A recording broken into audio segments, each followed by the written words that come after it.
예, 삼각함수 부분에 대한 또 유형을 시작해야 되고, 자, 먼저 이야기해야 될 부분은 일반각입니다. 자, 일반각이라고 해서 뭔가 일반적이다, 뭐 이렇게 표현 느끼실 게 아니라 일반화한 거야, 일반화. 무슨 소리냐?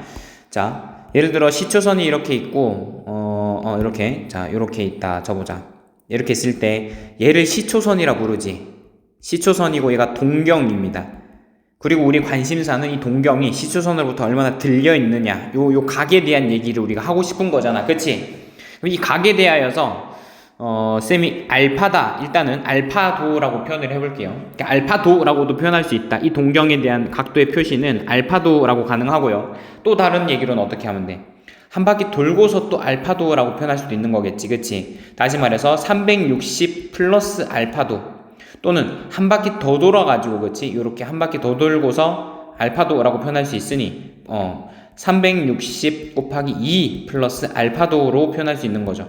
이러니 요 똑같은 동경에 대하여서 얘를 각으로 표현할 수 있는 방법이 여러 가지란 말이야. 그러니까 얘네들을 한마디로 그냥 일반화해서 표현을 하고자 한 게 뭐냐면, 요렇게 360도는 360도 곱하기 n 플러스 알파도로 표현하시는 거야. 요렇게 해서 얘가 몇 바퀴를 돌든 간에 요렇게 안에서 이제 다 표현이 가능하다라는 거죠. 요게 이제 일반각이라는 표현이야. 일반화해서 이제 표현한 겁니다. 그쵸? 자, 그러한 상태에서 우리가 또 이제 인지해 주셔야 될 게 뭐냐면, 360도라는 것은 한 바퀴야. 그쵸? 요거 한 바퀴를 360도라고 표현해. 그러고 나서 살짝 더 올라가는 요 알파도이니까 한 바퀴를 돌든 두 바퀴를 돌든 마이너스 한 바퀴를 돌든 여러분들 똑같은 각이라는 거, 똑같은 동경을 가리킨다라는 것을 잊으시면 안 되는 거예요. 자, 요 정도 이야기하고 1번부터 보도록 합시다. 자, 정수 n에 대하여 다음 각을 요렇게 꼴로 나타낼 때 알파의 값이 가장 작은 게 뭐냐 하고 물었어요. 자, 이거 같은 경우는 우리가 또 이제 이렇게 이해해 주시면 되겠지. 예를 들어서 이렇게 시초선이 이렇게 있다 치면 마이너스 480도라는 것은 시초선이 얘를 기준으로, 시초선을 기준으로 마이너스 480도이니 얘는 양의 방향이죠. 이렇게 가는 건 양의 방향이고 요렇게 가는 게 음의 방향이지. 즉 음의 방향으로 480도이니 한 바퀴 돌고 어느 정도 더 간 케이스인 거지, 그치? 어느 정도 더 간 케이스고, 그런 식으로 동경을 나타냈을 때 이게 바로 얘가 가리키는 동경인 거야, 그쵸? 자, 아무쪼록 요렇게 나타내는 동경에 대해서만 생각을 해봅시다. 자, 이런 동경이 있다 생각해봐. 얘는 이쪽 방향으로는 음의 방향으로 어느 정도 간 거지만 양의 방향으로는 이만큼 간 거지, 그치? 양의 방향은 이만큼 간 거예요. 자, 그러니 양의 방향과 음의 방향이 합이 360도가 되는 그런 입장에 있으니, 우리도 얘를 뭔가 일단 우리의 손에 잡히는 0도에서 360도 사이의 각으로 한번 표현해보자 라는 거야. 자, 그러기 위하여서는 어떻게 해야 된다? 360도만큼 계속해서 더해줘가지고 우리가 생각하고 싶은 이런 각의 범위로 가져오는 겁니다. 마이너스 480이라 그랬지만 더하기 360 하시면 어떻게 돼? 마이너스 120도 되죠. 그래도 음의 각이니, 자, 우리는 여기다가 한 번 더 360도 더해주시면 얘는 240도 나오죠. 다시 말해서 얘는 240도짜리, 즉 어떻게 표현하냐면 360도 곱하기 2 플러스 240이라는 이런 일반각으로 표현을 할 수가 있게 되는 거예요. 자, 그러니 얘는 알파가 240이라는 소리 확인해 주시고, 자, 동시에 마이너스 330이랬네. 360도 한번 더 해주시면 30도 나오겠죠. 얘는 30도고 얘는 100도라고 이미 적혀 있고요. 430도네. 360도를 벗어났으니 360도만큼 한번 빼줘가지고 손에 잡히는 각으로 한번 가져가 보자. 자, 그랬을 때 360도 빼시면 70도 나오겠네요. 그 다음 여기서는 뭐야? 720도만큼 빼주시면 되겠지. 자, 그러시면은 50도로 눈에 보이는 답은 2번이 되겠습니다. 그쵸?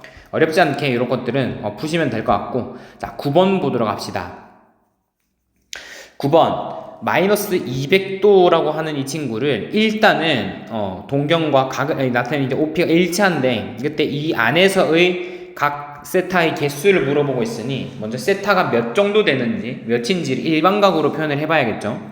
먼저는 200도, 마이너스 200도라 그랬으니 마이너스 200도는 플러스 마이너스 200도는 플러스 160도 하고 같을 겁니다. 그쵸? 다시 말해서 일반각으로 표현하자 그러면은 세타는 360도 곱하기 n, 그러니까 몇 바퀴를 돌리지 간에 얘는 회전에 대한 얘기인 것이고요. 회전. 그 다음에 더하기 160도 했을 때 얘가 이제 그냥 그 각을 얘기하는 거겠지. 자, 그럼 160도 곱하기 160도라는 각이 여기 표현되어 있으면서 마이너스 450에서 720 사이에 이게 몇 번 들어가느냐라는 소리이니 n에 대하여 뭐라고 표현해야 될까? 자, 세타를 조금은 어렵지만 조금 이렇게 한번 표현해 볼게요. 자, 세타를 마이너스 450에서 720도 사이의 각이라고 표현하고 있으니 세타를 그대로 표현합니다. 450 마이너스 450 360 곱하기 n. 쌤 도는 생략할게요. 160이 720 사이에 있다. 자, 이렇게 표현되어 있으니 양변 160으로 빼줍니다. 그렇죠? 160 빼줍시다. 그러면 마이너스 500 610도, 그 다음에 얘가 360n, 그 다음에 얘가 160을 뺐다 그랬으니 600 570 560 나오겠네요. 자, 이렇게 되는 것이고, 자, 양변을 360으로 나눕시다. 자, 그럼 어떻게 돼? n은 360으로 나누었으니 36분의 56, 그 다음에 36분의 61 이렇게 나오겠네요. 마이너스. 자, 그러니 뭐 n은 n은 정수입니다. 그쵸? 정수이기 때문에 정확한 계산은 필요 없어. 얘가 마이너스 1. 얼마라는 소리랑 n의 값이, 그리고 얘가 1. 얼마라는 것만 알면 되죠. 자, 그 안에 그러면 n이 몇 개가 들어가느냐? 뭐 잘 이해가 안 된다 싶으면은 여기다가 수직선 그려가지고 마이너스 1. 얼마가 여기 있으면 마이너스 1은 여기 있고, 뭐 0 여기 있고, 여기 1 여기 있으니 여기가 1. 얼마겠죠? 즉 하나, 둘, 세 개 해서 각 정도는 2개, 2번, 3개가 나온다라는 사실을 확인하시면 되는 거예요. 자, 연습이 필요한 과정인 것 같아. 여러분들 이 정도 설명하고 넘어가도록 하겠습니다.